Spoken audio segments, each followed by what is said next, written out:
Amém, graças a Deus. E a graça e a paz do Senhor Jesus Cristo permaneçam com todos nós aqui no grupo, nesta manhã, com você que está me vendo, vai me ver, agora ou depois, e que nós possamos caminhar juntos na graça do Senhor, na paz do Senhor, até o momento em que nos encontraremos com Ele na eternidade. Nós vamos nesta manhã tomar um texto bíblico para refletirmos, e Paulo escreve aos Tessalonicenses na sua primeira carta, uma das primeiras cartas que ele escreveu, no capítulo 4, a partir do verso 13, ele vai falar da esperança dos cristãos. Ele vai trazer para aqueles cristãos tessalonicenses e também para nós hoje algumas palavras que ele acreditou ser importantes e também suficientes para nos consolar nesta vida, enquanto aguardamos a segunda vinda do Senhor Jesus. Então Paulo vai tomar aqui algumas questões que estavam sendo vividas pelos irmãos tessalonicenses em relação àqueles irmãos que morriam antes da vinda do Senhor e não sabiam mais se eles estariam salvos ou perdidos, se somente aqueles que estariam vivos por ocasião da vinda do Senhor Jesus seriam salvos pelo Senhor. E Paulo vai resolver esse problema daquela igreja com as seguintes palavras. Então ele começa o verso 13 dizendo assim: Irmãos, não queremos que vocês ignorem a verdade a respeito dos que dormem, para que não fiquem tristes como os demais que não têm esperança. Pois se cremos que Jesus morreu e ressuscitou, assim também Deus, voz do arcanjo, e ressoada a trombeta de Deus, descerá dos céus, e os mortos em Cristo ressuscitarão primeiro. Depois nós, os vivos, os que ficarmos, seremos arrebatados juntamente com eles, entre nuvens, para encontrar com o Senhor nos ares, e assim estaremos para sempre com o Senhor. Portanto, consolem uns aos outros com estas palavras. Paulo escreve esse texto da sua carta, esse trecho da sua carta, e aqui no final ele diz que estas palavras seriam suficientes para consolar aqueles irmãos e nós aqui hoje. Então vejamos algumas questões que Paulo coloca aqui, que vão servir para o nosso consolo, nosso conforto espiritual nesta vida de espera pelo retorno do Senhor. Então no verso 13 ele começa dizendo: Irmãos, e esse é o ponto bastante interessante que precisamos destacar, pois ele está se dirigindo apenas aos irmãos, aqueles que são membros do corpo de Cristo, aqueles que fazem parte da igreja, que formam a igreja. Ele não está falando aqui da ressurreição geral e nem está falando aqui da segunda vinda propriamente do Senhor. Ele não está falando da parousia do Senhor. Ele está falando do arrebatamento da igreja. E o arrebatamento da igreja tem a ver exclusivamente com a igreja. Então ele não está trazendo para essa sua fala nem Israel e nem as nações ou os gentios. Ele está se dirigindo aos irmãos, à igreja, aqueles que são membros do corpo de Cristo, aqueles que creram que Jesus é o Cristo, o Filho de Deus, o receberam como seu Senhor e Salvador e estão vivendo em função dessa fé no Senhor.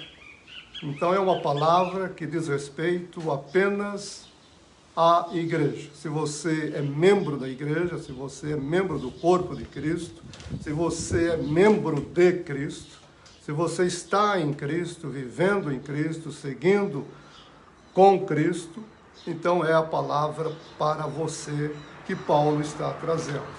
Então, para nós que aqui estamos no grupo, nesta manhã, todos nós, cristãos, membros do corpo de Cristo, então nós estamos recebendo para nós esta palavra como vinda do apóstolo mediante o Espírito Santo para consolar e confortar os nossos corações durante o tempo em que vivermos neste mundo.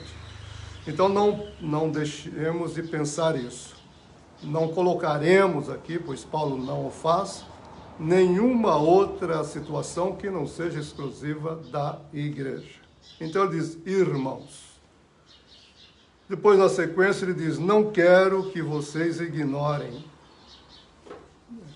Esses irmãos precisam saber dessas coisas. Os irmãos, os membros do corpo de Cristo, a igreja, precisa saber dessas coisas. É necessário que saibam dessas coisas para não se entristecerem como se entristecem aqueles que não têm a mesma fé, a mesma esperança no Senhor. Então, se você é cristão, se você é membro do corpo de Cristo, se nós estamos em Cristo, nós precisamos saber disso. É condição para nós, não é opção. É algo que precisamos saber para então vivermos em paz nessa espera pelo Senhor. Aqueles que não têm conhecimento disso, não sabem disso, ainda que sejam cristãos, não estarão encontrando na própria fé que professam em Cristo o descanso para suas vidas, para suas almas, porque faltará para essas pessoas, esses irmãos, o conhecimento daquilo que são em Cristo e daquilo que acontecerá com eles por ocasião do arrebatamento da igreja. Então é necessário que saibamos disso.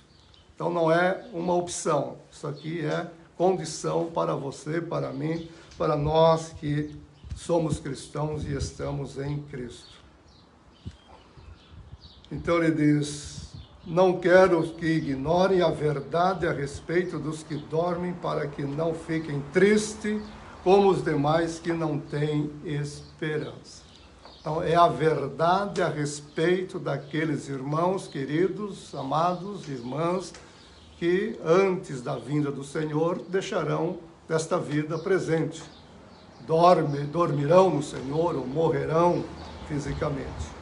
Então, há uma verdade para ser sabida em relação a eles e também uma verdade para ser sabida em relação aos que ficarem vivos.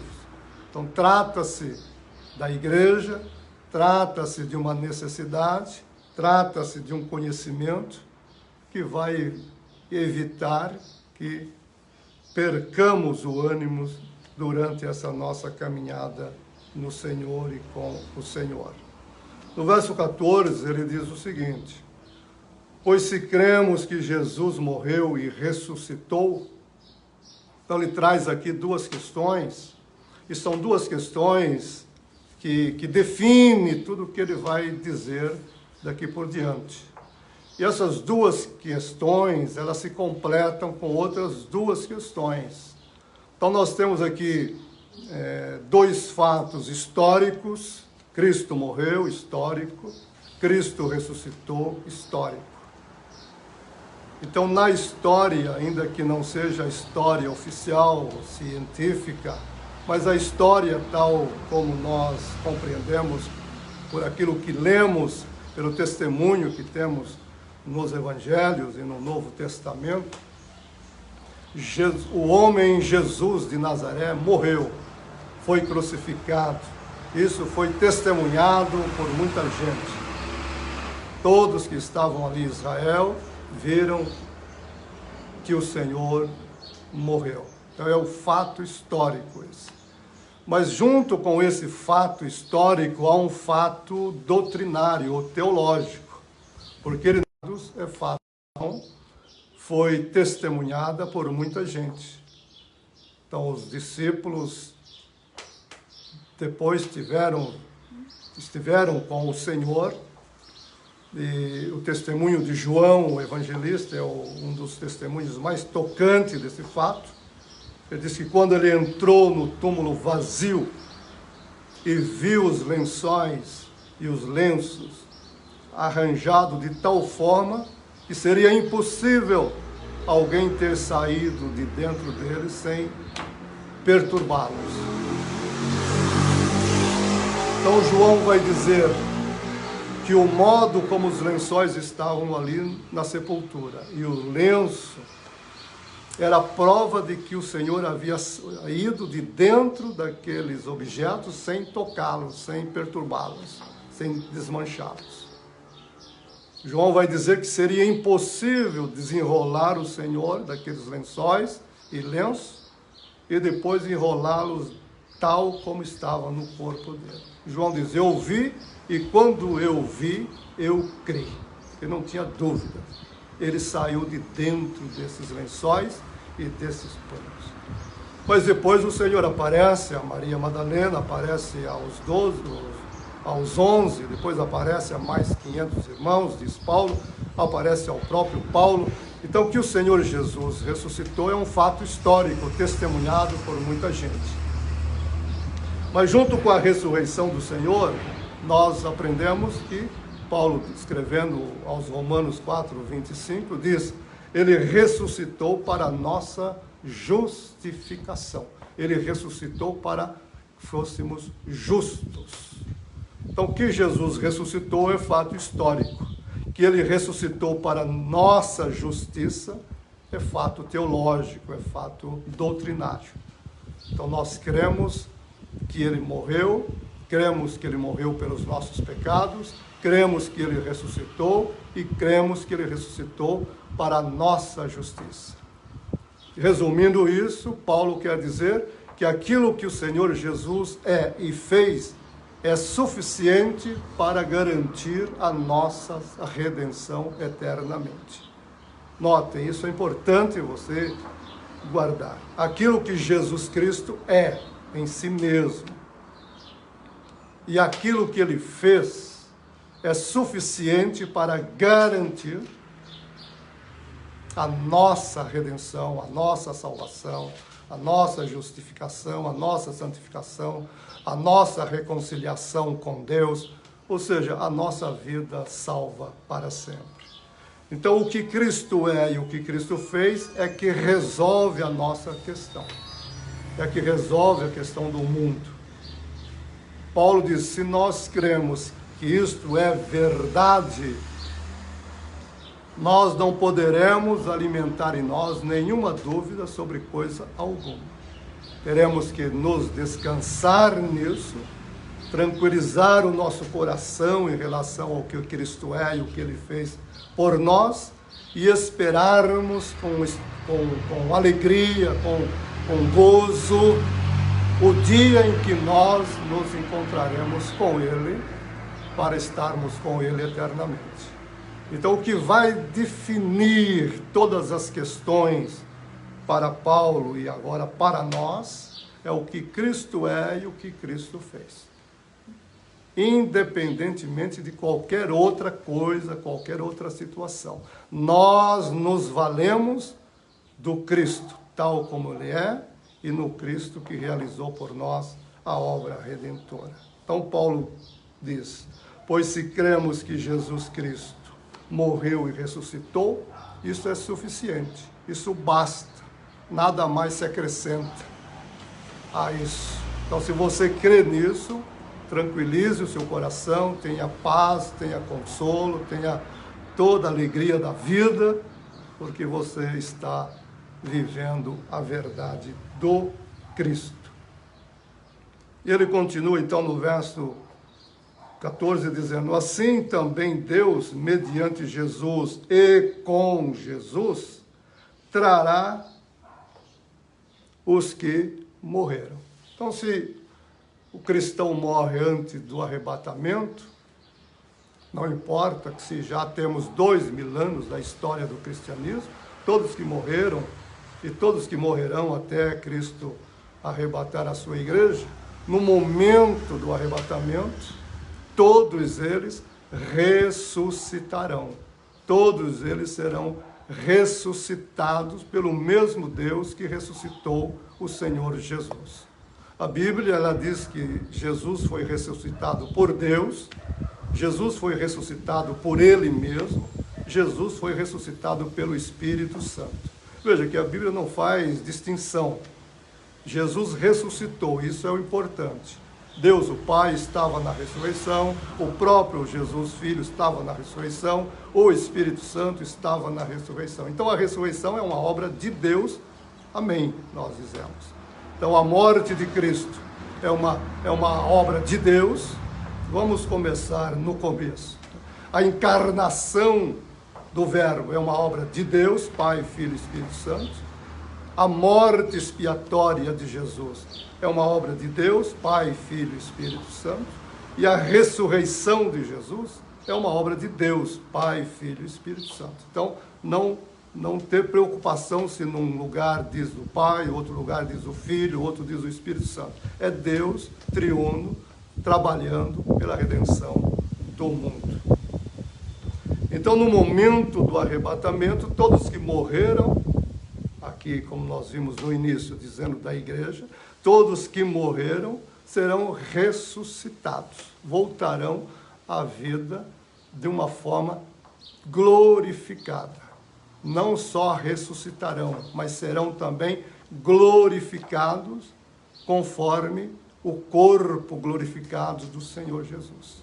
Quando o Senhor Jesus vier, Ele transformará o nosso corpo abatido, esse corpo aqui, para ser conforme o seu corpo glorioso. Então essas pessoas ressuscitarão e receberão corpos gloriosos, corpos incorruptíveis, para viverem com Deus, com Cristo, na eternidade. Então, Paulo diz, se nós estamos vivendo nesse mundo hoje e morrermos antes do Senhor Jesus voltar, não tenhamos nenhuma preocupação com isso.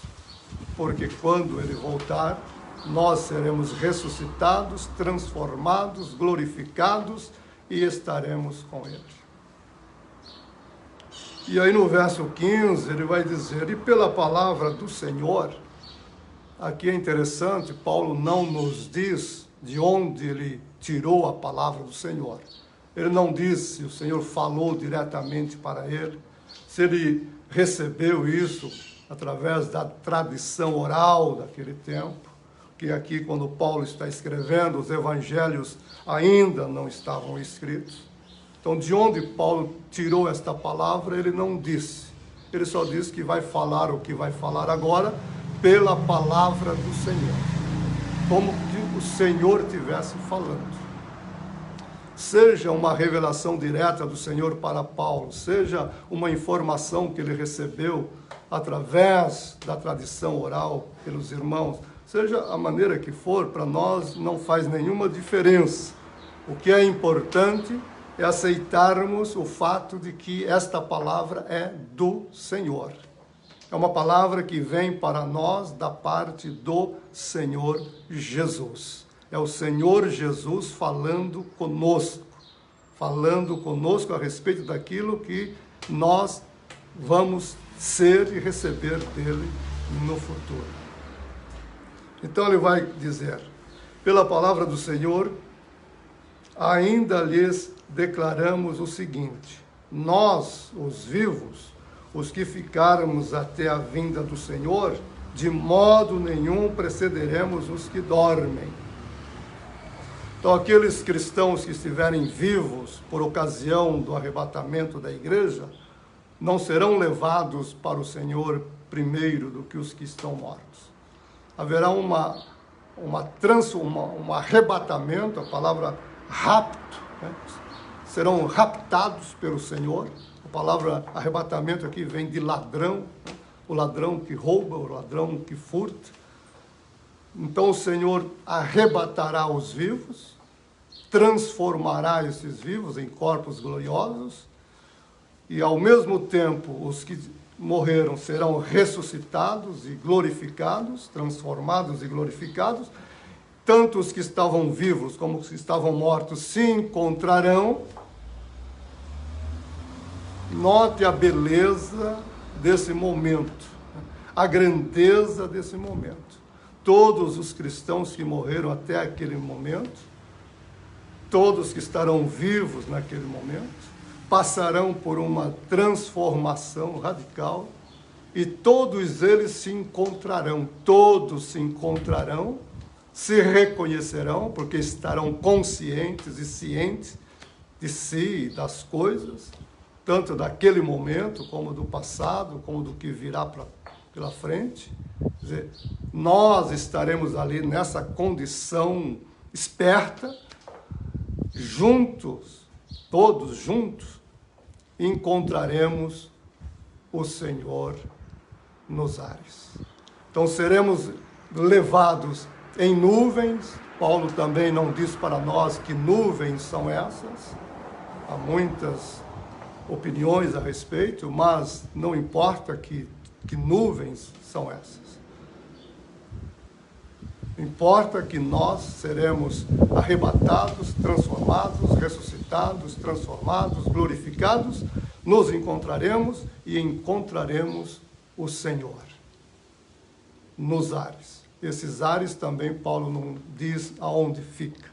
É um lugar aonde nós encontraremos o Senhor. Então esses acontecimentos se darão quando o Senhor Jesus arrebatar a sua igreja. O arrebatamento, ele faz parte da segunda vinda de Cristo, mas ele não é a segunda vinda de Cristo. Porque o arrebatamento diz respeito apenas à igreja. E a segunda vinda de Cristo diz respeito ao todo, principalmente a Israel.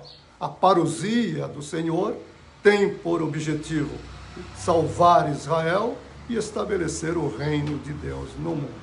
O arrebatamento tem por objetivo tirar os membros do corpo de Cristo da terra, glorificá-los e levá-los para estarem com o Senhor na glória. Então são duas questões bastante diferentes que nós precisamos compreendê-las assim, senão não entenderemos o que é arrebatamento e o que é a segunda vinda do Senhor. Então Paulo diz mais, porque o Senhor mesmo, é importante essas ênfases, né?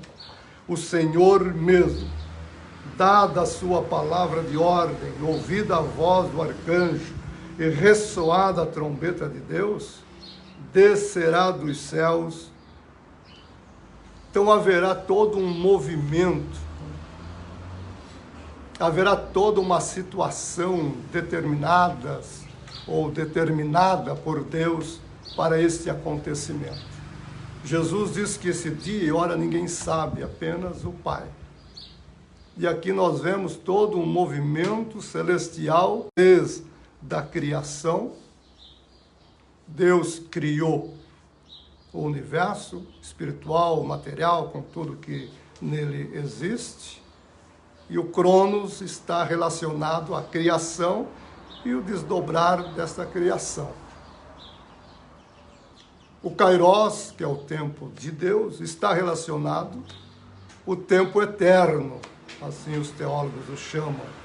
O tempo eterno se relaciona a Deus naquilo que é o seu planejamento. Então, enquanto Deus está planejando a criação de todas as coisas, aí está o tempo eterno e não o Cronos. Então, tudo que Deus vai criar, ele planeja antes. Só que o planejar de Deus não tem um tempo específico. Em Deus tudo é eterno. Então, quando a Bíblia fala dos tempos eternos, ela está falando desse tempo fora do tempo. Ela não está se referindo ao tempo cronológico no qual vivemos. Os acontecimentos vão se dando no tempo cronológico, de acordo com aquilo que Deus planejou no tempo eterno. A criação, por exemplo, o dilúvio, por exemplo, o chamado de Abraão, a formação da nação de Israel, enfim, tudo o que aconteceu com Israel no decorrer do tempo, tudo o que aconteceu com os impérios, os reinos antigos. Daniel fala muito bem sobre isso, um após o outro se levantando. A vinda do Senhor, a primeira vinda do Senhor, com sua morte e ressurreição, a vinda do Espírito Santo para inaugurar a igreja, e a segunda vinda do Senhor. Todos esses acontecimentos são acontecimentos dentro do Kairos, dos tempos eternos de Deus, mas que são interferências no tempo cronológico nosso. Então Paulo vai dizer que nesse momento vai haver toda uma ordem, e o mesmo Senhor Jesus descerá dos céus. O mesmo Senhor descerá dos céus. E aqueles que estiverem mortos ressuscitarão, e nós, depois nós, os vivos, que ficarmos, seremos arrebatados juntamente com eles, entre nuvens, para encontrar o Senhor nos ares. E assim estaremos para sempre com o Senhor. Portanto, consolem uns aos outros com estas palavras. Portanto, consolem uns aos outros com estas palavras. Então, isso que nós acabamos de trazer aqui como reflexão, muito brevemente, são palavras que nós precisamos tê-las conosco sempre, pensar nelas sempre, guardá-las no nosso coração, para que elas nos alimentem, nos consolem, nos confortem, nos animem, para que elas nos mantenham acordados enquanto esperamos pelo Senhor. Então, meus irmãos, esta reflexão traz para nós esse momento glorioso, quando o Senhor Jesus arrebatará a sua igreja, e esse encontro entre irmãos e com o Senhor é definitivo, é para sempre. Para toda a eternidade nós estaremos com Ele. Nós estamos vivendo esses últimos momentos. Esses dias nós vimos que se levantou uma conversa bastante interessante sobre uma estátua que inauguraram lá na frente, na Praça da ONU, em Nova York. É um animal feito de madeira, feito por um artesão, um artista mexicano, e isso trouxe muita conversa entre os cristãos, principalmente entre os cristãos. É já o arrebatamento da igreja? Cristo já está voltando? Esse animal colocado em frente à ONU é a... Então, se tomarmos a quimera que colocaram lá na frente da ONU e compararmos com a besta do Apocalipse 13, de fato tem algumas semelhanças, mas não é exatamente a besta como lá está. No Apocalipse 13, a besta é um animal completamente diferente do que está colocado lá na frente da ONU. Mas tem algumas semelhanças também com o leopardo de Daniel e o animal espantoso de Daniel e todos aqueles seres representativos.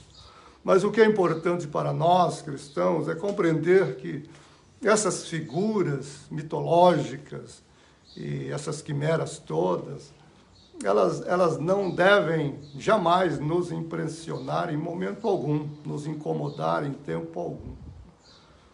A Bíblia está cheia dessas coisas.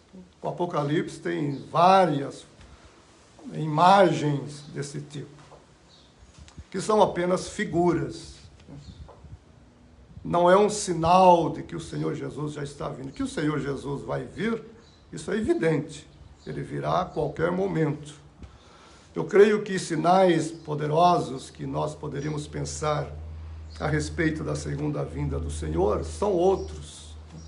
Claro que isso aí nos faz lembrar e pensar na segunda vinda do Senhor, mas não deve nos meter medo, preocupação, ficarmos com a vida girando em torno disso, que seria uma bobagem. Nós vivemos num mundo que está caminhando para o seu fim. Notem, nós estamos vivendo no mundo que está caminhando para o seu fim. E alguns sinais muito visíveis nos dizem que este fim está próximo, ou pelo menos a vinda do anticristo está próxima. Então, se nós considerarmos, por exemplo, eu estou aqui usando a internet, eu estou falando, você aí está me vendo, e a internet está no mundo hoje como algo extraordinário. Mas a internet é um campo de ninguém, é uma terra de ninguém. Na internet se publica de tudo. Não há um controle, não há uma maneira de filtrar as coisas que são faladas, feitas, anunciadas, as receitas de todos os tipos são colocadas aí. Então, é claro que os homens, os intelectuais desse mundo estão pensando uma forma de controlar a internet. Então haverá sim a necessidade, e já está havendo, na verdade, a necessidade de controlar esse sistema para que isso não seja algo destrutivo em si mesmo. Então a própria internet já é um sinal de que os tempos estão no fim. João, quando mostra o Apocalipse, ele falou exatamente dessas questões. João está 2000 anos atrás, mas ele já apontou para essa realidade da internet, de tudo que a tecnologia está trazendo para nós hoje. E a tecnologia que nós usamos e que nós conhecemos não é a mesma tecnologia que estão aí presa dentro dos gabinetes dos que mandam no mundo. Então eles estão muito na frente com a nossa tecnologia. Nós temos apenas aquilo que podemos ter e usar. Mas as grandes potências têm com elas tecnologia muito para além daquilo que imaginamos. Então nós estamos no momento de controle. Outra situação que aponta pelo fim também é a questão da ecologia. Nós estamos vivendo uma humanidade que está destruindo o seu planeta. A poluição aumenta, o aquecimento global aumenta e as coisas estão sendo feitas de uma maneira descontrolada. Então é claro que os intelectuais estão pensando numa forma de controlar isso, de ajeitar isso.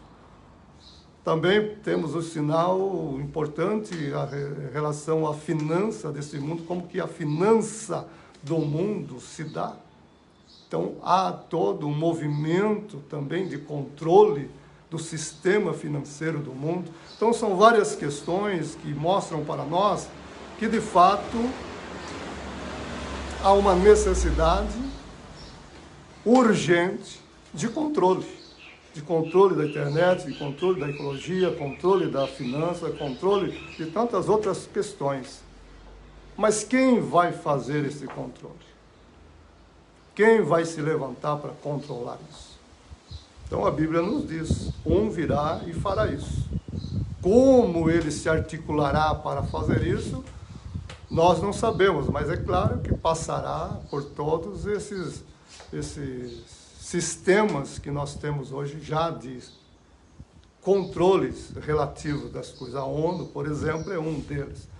Então, não é a estátua que colocaram lá diante na praça da ONU que deve nos assustar, que deve nos alertar, nos deixar ainda mais alertos, é o que está acontecendo nesses outros campos. Que o anticristo virá é certo. No dia e hora certa, o homem do pecado se levantará. Isso ninguém vai evitar. Ele vai vir e vai vir. O sistema que ele vai usar, nós já podemos até pensar como será. Eu estou aqui na minha mão segurando uma possibilidade.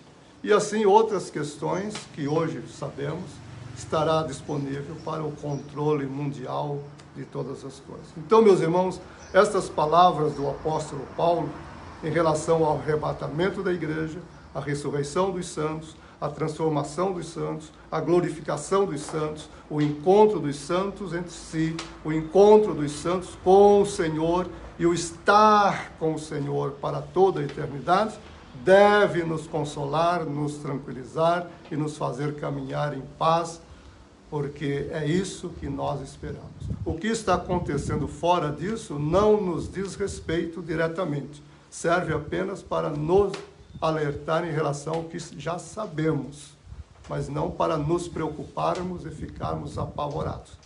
Ninguém vai encontrar quimeras pela rua, rugindo e tragando pessoas. Isso é fantasioso demais.